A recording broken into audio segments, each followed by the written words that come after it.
used to be happy enough. I never would have thought something like this could happen to me, and that it would all start with a haircut. I want to make it clear up front that this isn't a story about a woman's power living in her hair, or whatever. It's not about temptation, or vanity, or any of that stuff we've all heard before. To be honest with you, I don't know what it's about. All I know is that I'm afraid.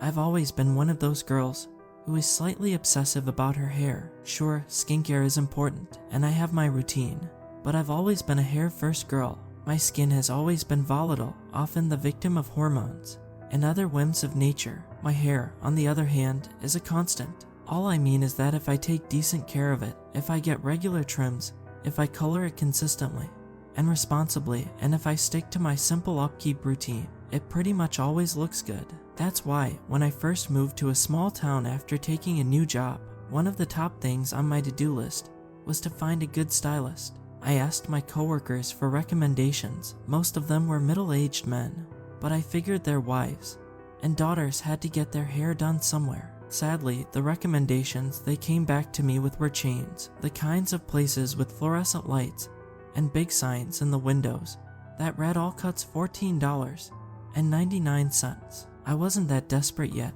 as I just had my hair done before I left the city. Still, I wanted to plan ahead. So I looked online, read reviews, scrolled and scrolled. Nowhere looked promising. After a couple of days, I gave up. I put it out of my mind for the time being.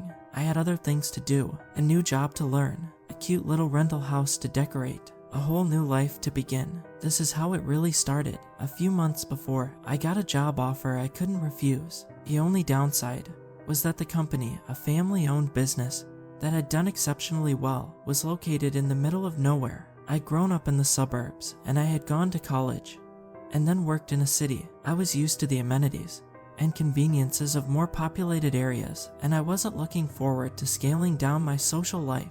But I had been unemployed for 3 months, and I'd just gone through a breakup.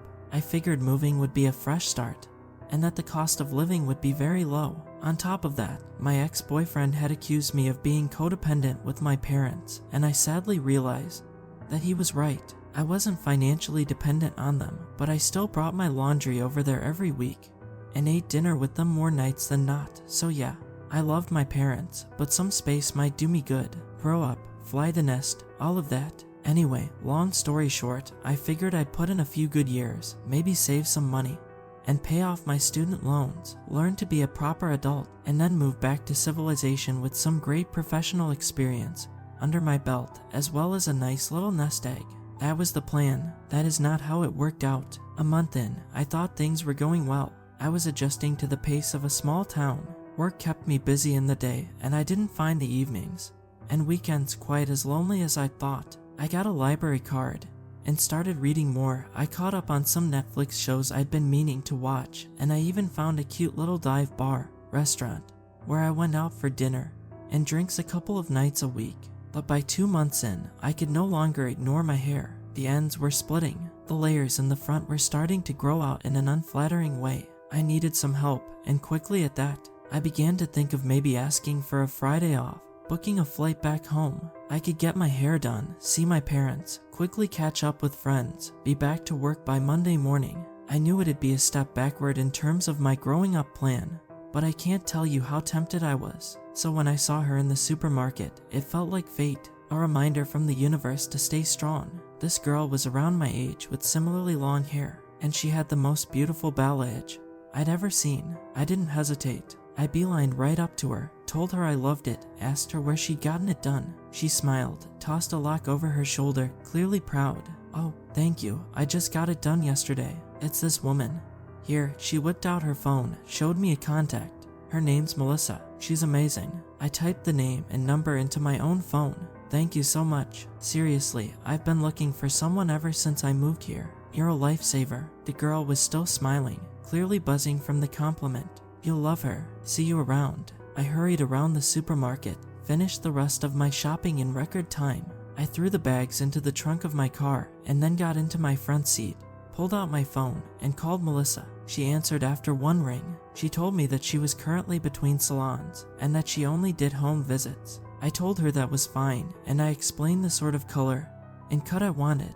We set up an appointment for later that week. Melissa arrived exactly on time, pulled up in front of my house in a red Mustang convertible. Through the window, I watched her get out. She was in her 30s and tall and lanky with long pink hair. She was heavily tattooed, and as she got closer, I noticed that she wore purple contacts. She was stunning. She didn't look like someone who'd live in this kind of town. As soon as I opened the door, there was an instant familiarity between us. In addition to being gorgeous, she was easy to talk to, funny, quick-witted. She got my jokes, and I couldn't help but laugh at all of hers. She set up shop in my kitchen, and the appointment flew by. I told her all about how I'd moved here to take this job and how I was still finding my rhythm and how I missed home, but was forcing myself to finish out at least a whole year before making any big decisions. I yammered on, telling her about my parents and my ex-boyfriend and my career plans, and fortunately, she was an excellent listener, but I realized with horror as she was finishing up with the curling iron that I had hardly asked her a single question about herself. This was unlike me. I was usually a very good conversationalist, very aware of the need for a balance back and forth.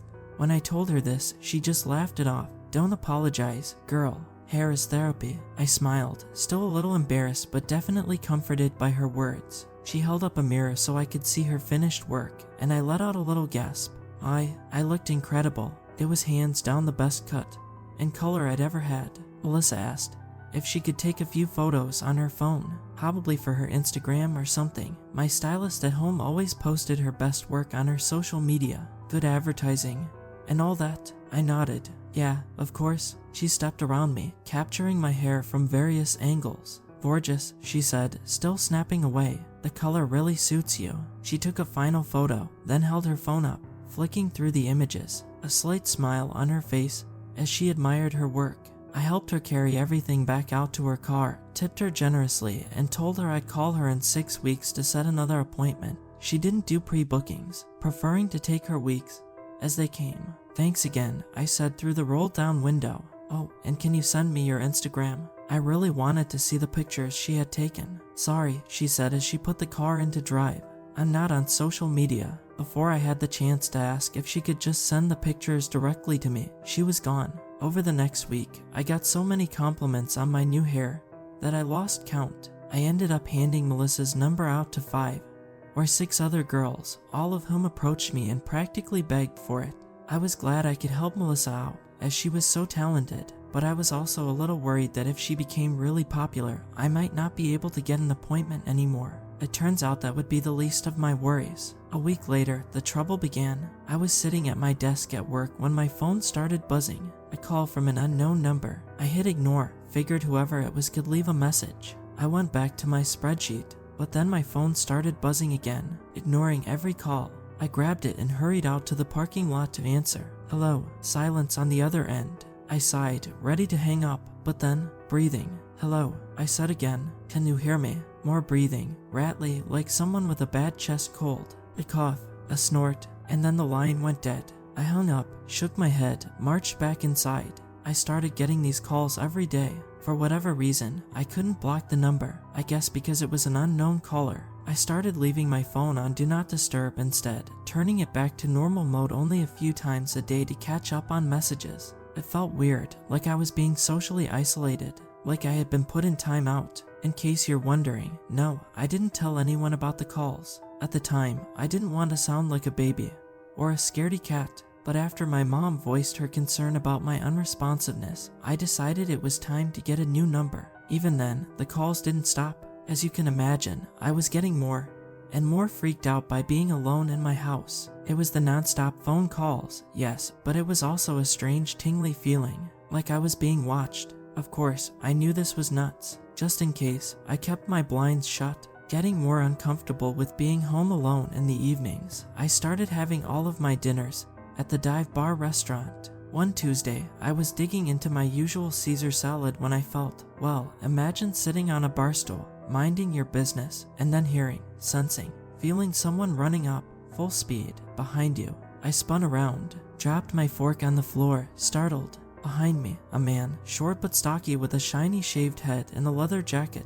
He stopped, inches away. We locked eyes. I instantly noticed that his were purple. Before I knew what was happening, his stubby fingers were in my hair, combing through it, stroking it. He didn't say anything. His touch was tender, not at all rough. Still, I screamed. Everyone in the bar turned to look. The next few moments were a blur. The bartender, a kind middle-aged man I'd gotten to know well over the past couple months, rushed out from behind the bar, grabbed the guy. A busboy hustled over to help him. Together, they pulled the guy away from me, restrained him, escorted him outside. After the fact, I couldn't stop shaking. The bartender brought me around to the back office, where the owner gave me a blanket and a cup of hot tea. I appreciated their efforts, their willingness to protect me, but at the same time, I was a little annoyed that they'd just tossed him out and hadn't called the police. When I suggested it, they were all kind of glib.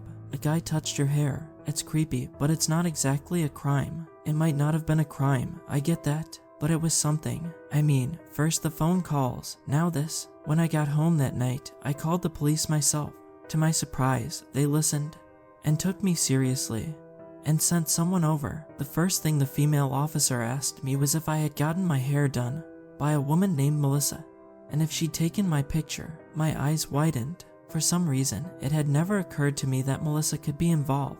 Even when I noticed the guy's purple eyes, I didn't connect the two. I just thought that I, like a lot of young women, had somehow attracted a stalker. But no, the officer explained that she suspected that Melissa was a kind of recruiter or pimp, and that she was giving our pictures and home addresses, among other personal details, to someone else with sinister motives. She wasn't sure if Melissa was a willing part of this, or if she was a victim too. Either way, Melissa had been linked to a number of similar cases, and apparently the FBI was soon to get involved in the whole thing. In the meantime, all of the local police departments were on high alert, hoping to arrest Melissa, but so far, she'd evaded them. As I took this in, a wave of nausea hit me. I couldn't believe how dumb I'd been. I had trusted a total stranger to come into my home, take pictures of me, and worst of all, I had given out her number to other girls. I was complicit. I was part of this now too. Of course, I tried to tell myself, people did this kind of thing all the time, trusted others, so maybe I wasn't dumb. Maybe I was just unlucky. Still, there was no way I could tell my parents about this. I was too embarrassed, too ashamed. I had tried to start a new, grown-up, independent life, and I had already screwed it up in a major way. Midway through our conversation, the police officer's phone began buzzing. She looked down at it, and then back up at me. They arrested him. I shook my head, not sure what she meant. The man from the bar. My colleagues picked him up, wandering around a few blocks away. They think he was on his way over here. I exhaled, and oddly, my hands started shaking again, just like they had at the bar. Relief flooded my body, and it was only now that I felt the overwhelming urge to cry. The officer kindly took my hand, squeezed it. One down, however many more to go. My shaking stopped. I jerked my hand away. "Sorry, what do you mean?" She smiled sadly, but she pitied me. "Unfortunately, there are a lot of these guys." I exhaled. "You mean perverts and creeps in general?" "No," she said. "Well, yes, but I mean, specifically, these purple-eyed men. We don't know what this is yet. Who they are, I mean. If it's a cult, or a kink ring, if it's some sort of internet dark web thing. But we will get to the bottom of it. I promise you that." Shortly thereafter, she left, told me to take care of myself, to call her immediately if I experienced anything else. That night, I slept with all the lights on, or at least, I tried to sleep. Over the next week, the police officer ended up becoming my new best friend. Not really, but we were in incredibly frequent contact, because the weirdness did not stop. The calls kept coming, and every time I went out to the grocery store or to get dinner, I would see one of the men, always at a bit of a distance, never close enough to confront, always watching me. I started getting strange emails, as well, to both my personal and work inboxes, complete gibberish sent from Proton mail accounts. I only opened a couple. After that, I began deleting immediately, but more and more emails flooded in, so many that I had to ask the IT guy to set up a new work account for me. I had about 2 hours of peace before emails started flooding into that account too. As you can imagine, all of this was driving me slowly insane. More and more I was thinking about just giving up and moving back home. It pains me to say it now, but it was only my pride that stopped me. And then this is when stuff got really real. I saw it on our town's Facebook page first. A description of a missing woman, a plea posted by her family, last seen 2 days earlier. I knew who it was immediately, but still, I scrolled through the written details to look at the picture. My breath caught in my throat. It was the girl from the supermarket. the one with the beautiful balayage who'd given me Melissa's number. I instantly called my police friend, who told me she was already working with the family on the case. She said that these guys had escalated. She was worried for me, but due to the urgent nature of the missing person investigation, her small department didn't have the resources to send someone to sit outside my house at night. But hey, listen, if you hear so much as a creak in the night, you call me right away, okay? I told her I would. Another night with the lights on, another night of no sleep. Finally, around 3 a.m., I decided to take matters into my own hands. It was the simplest solution, and yet, for some reason, it hadn't occurred to me before this moment. Apparently, it hadn't occurred to my police friend either. I grabbed some scissors from the kitchen, charged into the bathroom, and started hacking away. When I chopped off enough, I dug out some clippers, a remnant from my ex-boyfriend, to finish the job. I looked in the mirror at a person who felt unfamiliar to me. I'd always been the girl with long hair, and now I looked like G.I. Jane, or Sinead O'Connor in that one video. But it didn't matter. I knew that my life was more important than some hair, which I could grow back in time. I didn't cry, I didn't mourn, I just felt numb. I stuffed all of the hair into a plastic grocery bag, tied it up, and threw it as hard as I could out the front door. It landed on the driveway. If one of those creeps wanted it, he could have it. Finally, around 5 a.m., with all the lights on and dawn beginning to break outside, I fell asleep. My alarm blared at its normal 7:30. The first thing I did after getting up was peek out the blinds. The bag of hair was gone. I whistled as I got ready for work. I hadn't felt this free in weeks. My nightmare was over. I got a lot of strange looks at work, but in the end, most of the guys said they liked it, that it made me look tough, that they admired my bravery, not that I really cared what they thought. They had no idea about the extent of what I'd been going through. Some of them knew about the emails, but they all seemed to think it was just a technical glitch or something.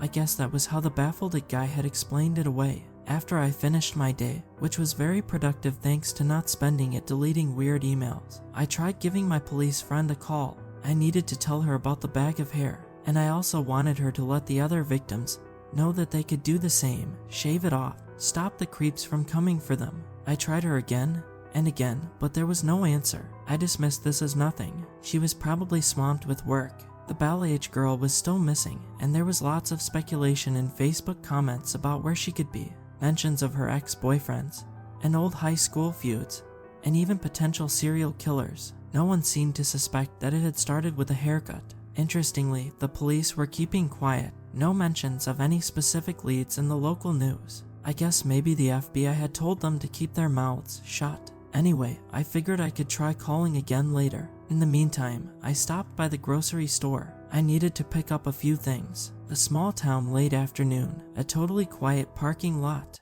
But as I walked from my car to the doors, I had that tingly sensation, like someone was watching me. But that was impossible, right? I already gave them what they wanted.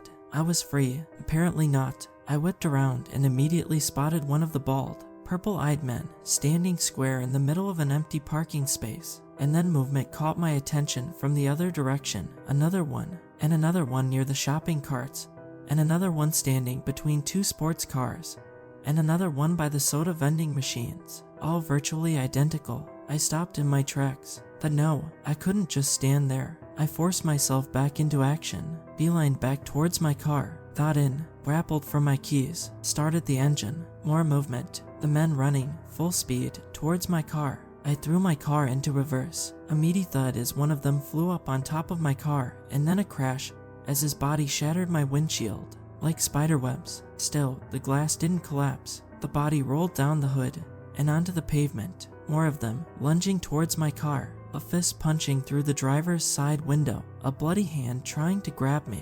Believe me when I tell you that I drove like I've never driven before, peeled out of the parking lot, leaving behind carnage unknown. I drove and I drove and I drove. 4 hours later, I was at the nearest major airport. I wasn't even sure if you could still buy tickets at the airport, but I'm here to confirm you can. I gave up. I give up. I don't care about my stuff or my job or being a grown-up. I just want this to stop. I just want to go home. I'm writing this post on the plane, on my phone, so forgive me if there are any typos. It feels good to get it all out, and maybe someone else knows what's happening. I tried calling my police friend again from the airport, but she still wasn't picking up.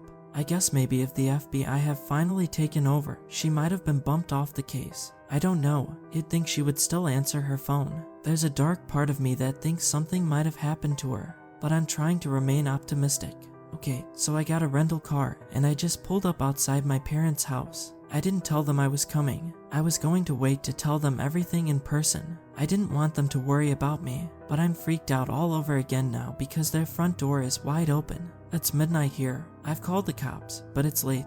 And I'm sure there are all sorts of crazy crimes going on, and the dispatcher says it'll probably be 20 minutes until anyone can come. I don't know what to do. My heart is beating a million beats a minute. I can't just sit out here waiting until then. I need to know if my mom and dad are okay. I feel like I'm gonna be sick. I don't know, you guys. I'm obviously gonna go in. I just wanted to add this before I do in case something happens. I don't know, so there will be some digital paper trail, I guess. Anyway, phone going back in pocket now. Wish me luck.